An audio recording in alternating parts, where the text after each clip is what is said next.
Hey loves, welcome back to another video. It's a girl, ARIANNE STYLLZ. If you're new here, thank you so much for stopping by and clicking on this video. And of course, if you're returning, thank you so much for supporting your girl. So we're gonna dive right into goal setting for 2025. We'll be reflecting on the work we did in 2024, what we didn't do, how we want to show up in this particular year, because that is important. Like a vision without like a plan is nothing but just daydreaming.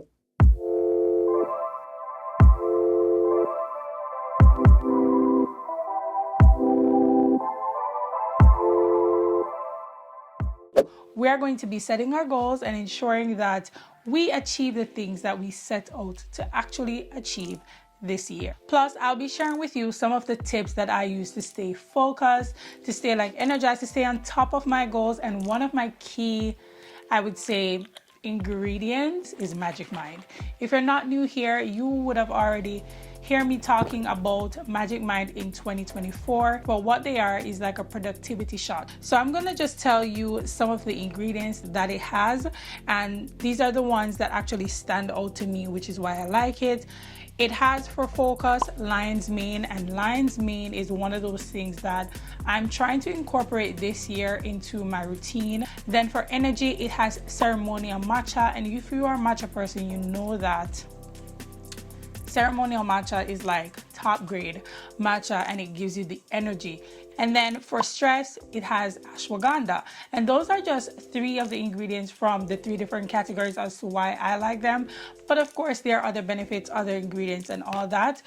When I was planning for setting my goals and all of that, I met up with my friends and we went through our vision board from last year, making our vision board this year. I also shared this with them because I know when you're making a vision board or when you're creating plans, it could be a little bit more stressful. So I thought of them and I brought them their own magicmind, and I can tell you, we did our vision boards and went through our goals and all of that from about 12 o'clock to like 5, and we were still at the top of our game. So this is one thing that I'll incorporate into my routine for this year. Of course, I will have the links to the magicmind shots in the description box below, so be sure to check that out. And if I have any other details, like any other codes or anything, that will be linked there as well. So let's delve into goal setting for 2025. So I'm here to share with you how I'm setting my goals, rebranding my mindset, and setting myself up for success.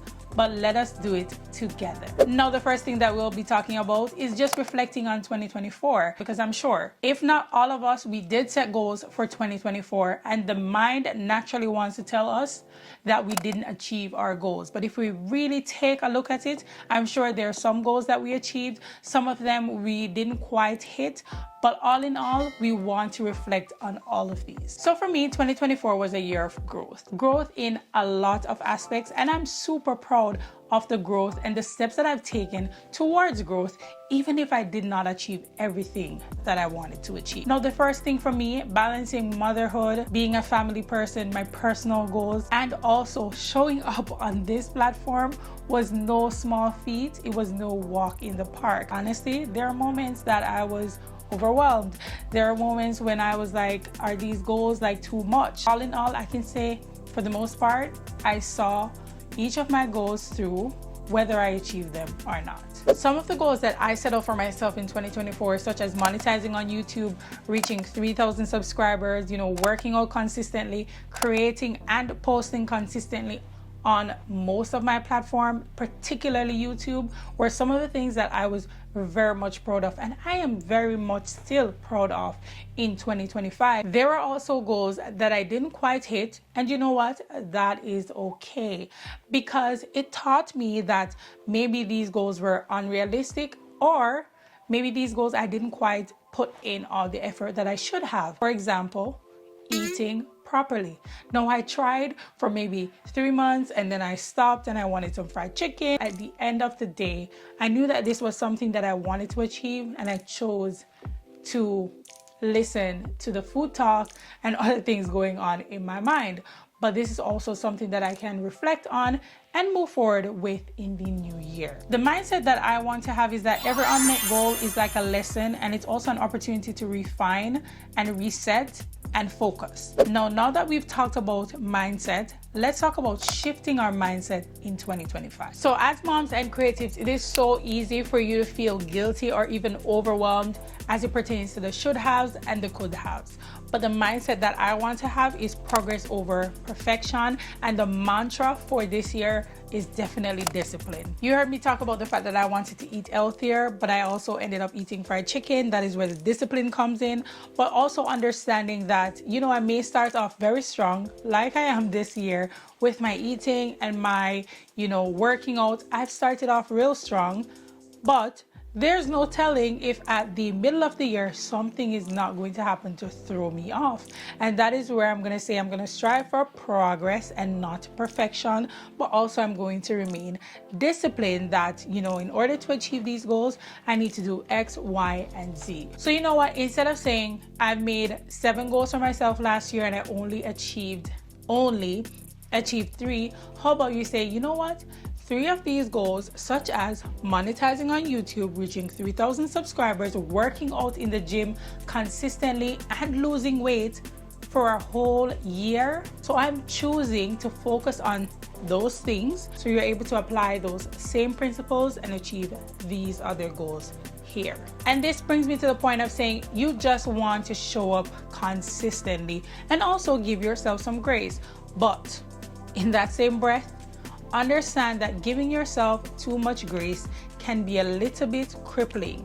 You have to be able to identify when you are giving yourself grace, but you're really making excuses for not doing the things that you are supposed to do. And I know it is kind of a double-edged sword because you are supposed to give yourself grace, you are supposed to rest, but you have to understand that the goals will not achieve themselves. You have to find a balance with giving yourself grace and also taking accountability for when you're not doing the things that you said you're going to do and you're not being consistent in that aspect. Now let's talk about goal setting for 2025 and how I plan on doing this. Now, when I was thinking about this particular process, I came across a strategy and it's called SMART.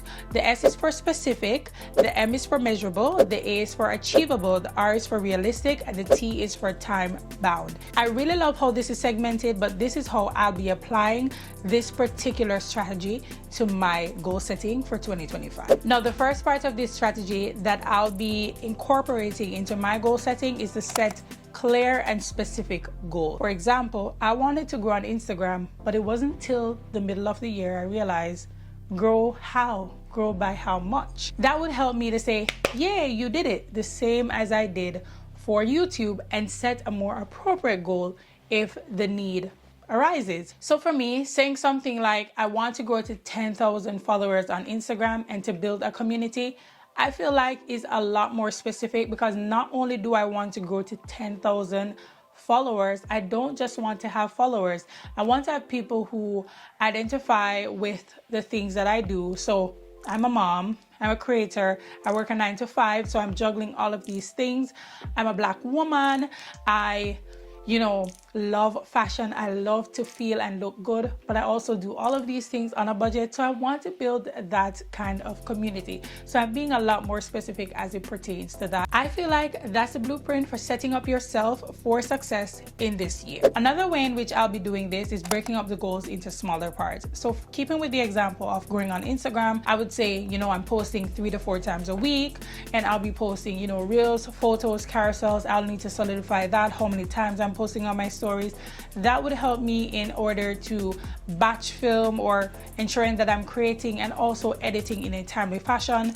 Will I be revising the things on a weekly basis or a monthly basis? Whatever the case might be, I would need to solidify this, and that will make my goals a lot more achievable. It will also identify areas of where I would need to make changes. So if I initially started out with batch filming weekly, but that is a lot with, editing, going to work, raising my son, all of that. If that is too much, then that would mean I would probably need to shift to a monthly, but that doesn't change the underlying goals.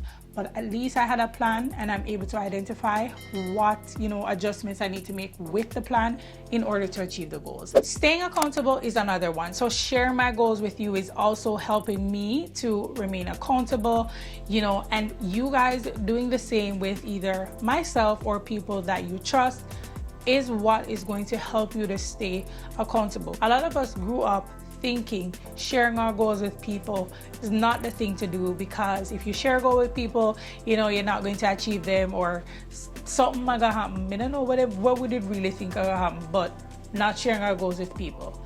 I want to tell you right now that last year when I sat down and did my vision board with my friend, I found her throughout the year saying, you haven't done this, you haven't done that. And that was what I wanted, because I'm not just keeping these goals in my mind and then rationalizing why I didn't do the things that I needed to do. I have someone there pointing out that this particular thing that you're doing is going against this goal that we spoke about, and that helps me to remain accountable. So tracking your progress is another thing. And because I was tracking my goals then, it helped me to make adjustments to those goals that I have set for myself. One way that I'm able to track my goals is using a planner. A planner is a thing that I try to get at the end of the year, at least in the first week of January, to ensure that I have a weekly plan set out. I'm doing all the things that I need to do. I'm actually writing them down, because sometimes I will forget. It is not only for tracking purposes, but it helps you to stay organized. If you are not an organized person, you have to adapt organized traits in order to make your life work for you. And I know some people strive in chaos, but if you want to achieve the goals that you have set out, you will need some kind of structure. So tracking your progress is good. I use a planner. If you know of any apps that are good in doing that, I know they have the Notion app and all of those, but I like my old school planner. But if you have anything that is not super difficult to navigate and all of that, let me know in the comments, because we're tracking our progress for 2025 because we're not taking our foot off the gas. Now let's talk about rebranding for a successful year. This year, 2025, is all about rebranding, and not just visually. I am looking to rebrand myself, my content, and also my personal life. And let me tell you, I am so excited. Like, I'm super excited. I feel super motivated because I feel like I have the plan down pat, and now I just need to execute. Literally, that is it. I also want to evolve with my audience, and I want to stay true to my why. This year, I want my channel to reflect my journey. I want it to reflect my journey as a mom, a creator, and also someone who is striving to empower people just like myself. Like someone who's a mother, a Black woman, someone who has changed their life, making a big life change, whether that means moving to another country, starting a family, all those things. I want to ensure that I'm tapping into that. And some of the things that you will see on this particular channel to really encompass that journey is like my comeback series, where I'll be talking about my journey into motherhood, how I was able to regain my confidence, I was able to feel like a better version of myself even after becoming a mom, which to me is a life-changing event that a lot of people don't talk about. But those are some of the things that I want to dive into. And this takes me to my next point, where I want to evolve with my audience. I want you guys to be able to identify with the things that I talk about, and this is one of the reasons why gaining subscribers or gaining followers on Instagram is not the only thing that I want to achieve. I want to build a community. The next point is balancing mom life and achieving my goals. One thing that I've learned over the last couple of years is that time is so precious, and that is something that you cannot get back. Like in my 24 hours, obviously 8 hours is dedicated to my 9 to 5. Then obviously if I have my personal goals that I want to achieve, I have to allocate time and energy and efforts towards that as well. And being a mom and showing up in that space also deserves its own time as well. So I have to ensure that I am taking all of these things into consideration and ensuring that the balance, while it may not always be constant, I'm keeping in mind that I want to ensure that the scale at the end of the day is leveled. So whether you are like a career person, you're trying to start a business, or you're trying to make up personal goals, ensure that you're balancing all of those things, because they all can be achieved with a plan, and with the proper tools, they all can be achieved. Now that we've talked about what 2024 looked like, how we were able to achieve our goals, what goals we were not able to achieve, and how we're reflecting on those, how we plan on showing up in 2025 to ensure that we achieve our goals, whether that means working out in the gym consistently, eating properly, taking care of ourselves, ensuring that we take care of our outer parts but also our inner parts. Whatever the goals may be, you want to ensure that you keep those at the forefront of your minds. Have a plan, have a structure that you're working with. Again, ensure that you are incorporating the SMART system, which is specific, measurable, achievable, relevant, and time bound. If you keep this in mind, along with all the other things that we spoke about, 2025 will be the year that we shock ourselves. Be sure that you leave a comment. Let me know what some of your top goals. You don't have to talk about all of them, but tell me one goal that you are eager to achieve this year. And also be sure to check out Magic Mind.